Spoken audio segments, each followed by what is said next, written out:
Well, that was crap, said a middle-aged man wearing what appeared to be full-on goggles as the lights came up in the theater. It's odd that we're still there at that point. One would typically have headed for the door as soon as the ending credits began. But this was a Gaspar Noe film we just saw. Those closing credits are the opening credits, seamlessly flowed to from a minutes-long opening shot of a bleeding woman crawling through perfect white snow. There are actual opening credits, too, but they take place about an hour in. So fun. Hello, and welcome to the Week I Review. My name is Pretentious Art Critic, note the hyphenation, because today I'm talking about Climax. Gaspar Noe is one of the most interesting directors working today. He's hardly prolific, having only made 5 features in 20 years, with some shorts in between, but every release feels like an event. For him, style is substance, and he's got style to spare, all of which is typically used to push the boundaries of acceptability. His first film, I Stand Alone, feels like something of a warm-up, clearing his throat with some almost comedically nihilistic philosophy. But it was the next, Irreversible, that shot him into the collective consciousness by depicting a 9-minute-long rape with an unbroken, unmoving camera, among other horrors. 7 years later, Enter the Void meditated on life and death in a DMT-fueled psychosexual nightmare full of unforgettable imagery. His next, Love, had a quarter of the budget and so went in a more intimate direction with scenes of actual as in unsimulated sex, including a moment of ejaculation straight at the screen. And it was in 3D. Climax, fittingly, is a culmination of everything that came before. 18 dancers come to an isolated location to work on a performance that they will then travel beyond France's borders, perhaps even to America. The bulk of the film takes place a few days into their stay. After a routine run-through, they have a party. Someone spikes the celebratory sangria with LSD. Eventually, all hell breaks loose. But where Enter the Void takes you along for the trip, Climax keeps you out of it.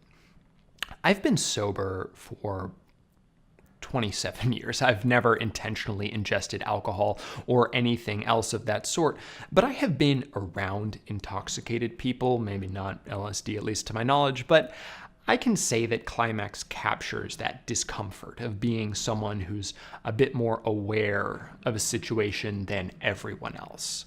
I don't think this was actually intentional, to be honest. I don't know if Gaspar Noe knows what it's like to be the sober one, and it seems to me that the disorienting camera work was probably intended to bring the viewer into that experience. But there's also a clear line between the way Enter the Void depicts DMT and Climax does LSD. Now, Cora tells me that this is because DMT is a whole other level of hallucinogen, and Google now probably thinks I'm looking to start checking out alternate planes of consciousness. But the Irreversible-esque camera work in constant motion better represents the overall uneasiness of the situation than it does any given person's experience, which is actually more appropriate as the camera moves throughout the characters, not all of whom had the sangria, while trying to keep you up to date on their statuses in a movie that barely passes the 90-minute mark.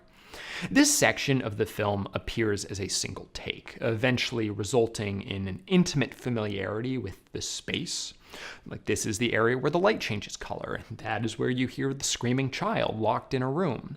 You start to remember where characters are, only to be shocked when they appear elsewhere.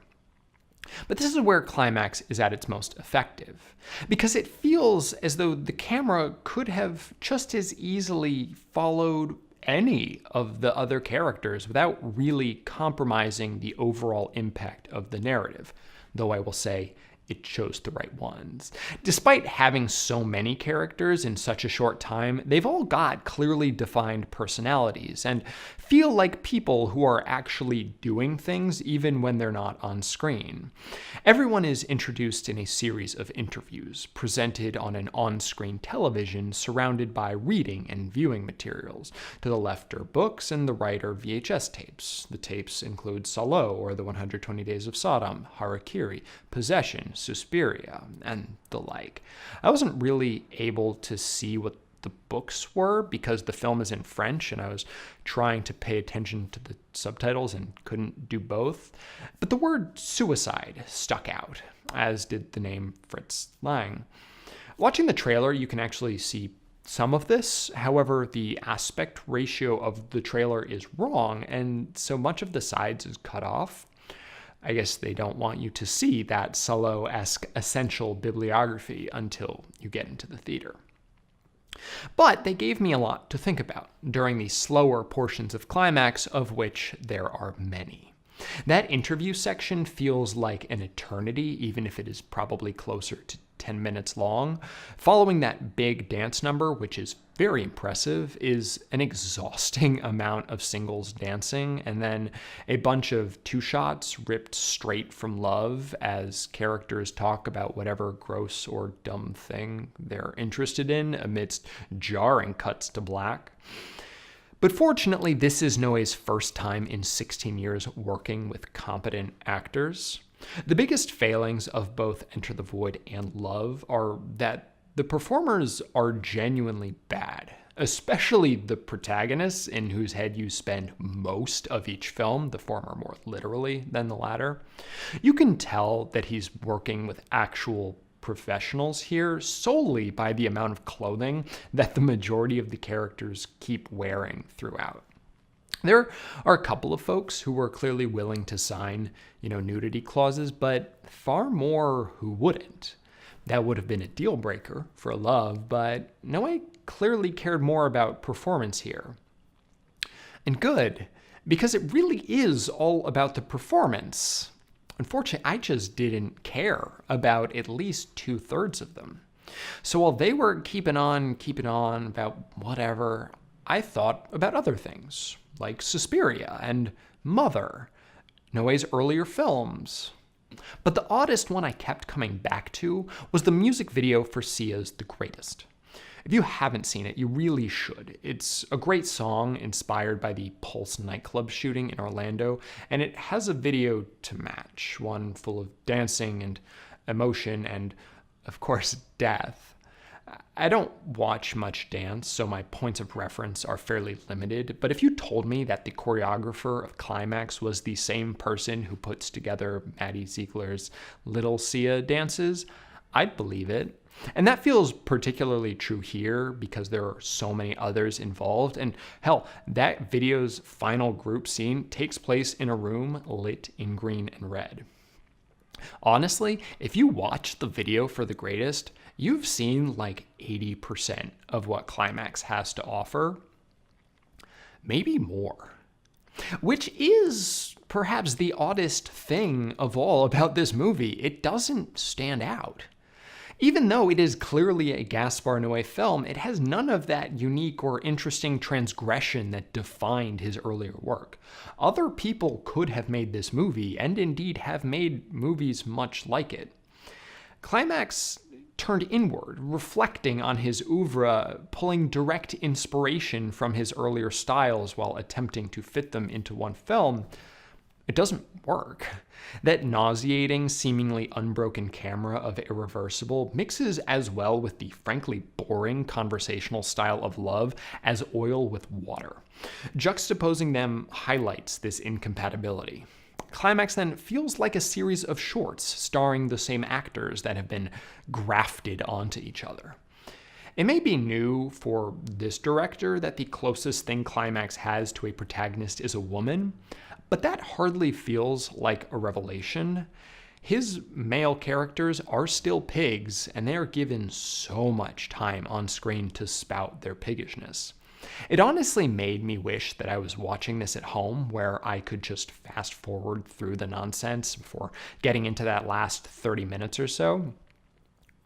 But even so, I don't really agree with the man in the goggles who sat behind me when he came into the theater during that same dumb trailer for The Curse of La Llorona that I've seen 15 times. He loudly proclaimed, "You're in my seat," to whomever was already there. Clearly not a man who cared much about decorum. I bet he would have been even louder if the movie had already started. But I understood both why he felt that way and why he needed to verbalize it to this room of strangers. Because there is no way not to have a visceral reaction to this movie, also evidenced by the multiple walkouts. And no two reactions will be quite the same. There are so many reasons to hate this movie, but each could just as easily be a reason to love it, for a certain type of person. I'm not one of them, but I get it. Because I do have a genuine appreciation for some of what Climax does. It has these flashes of brilliance that, though they are overshadowed by the much longer spells of aggressively anti-audience blather, I can't help but respect. And so for the hilarity of it, 6.9 out of 10. Thank you so much for watching. If you enjoyed this video, that is great. If not, I'm sorry. If you want to see more, please subscribe. I tried something new with these lights. Typically I just do white, but I don't know. Let me know if it worked. Maybe I'll do it some more. Maybe I won't. Be nice to hear from you. I hope to see you next week.